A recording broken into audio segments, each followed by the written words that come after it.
case briefs, and so much more. LSData's got what you're looking for.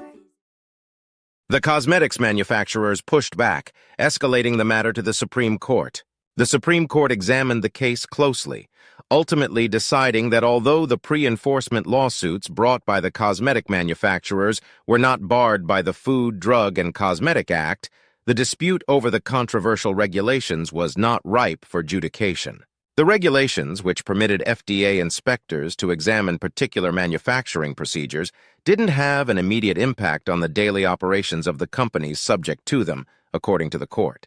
The Supreme Court stated that the tobacco companies would need first to exhaust the administrative procedure before seeking judicial review. Thus, the court agreed that the legal issue was indeed raised, but found that there were other points outweighing the applicability of judicial resolution at this juncture. The Supreme Court's ultimate decision affirmed the judgment passed down from the Court of Appeals.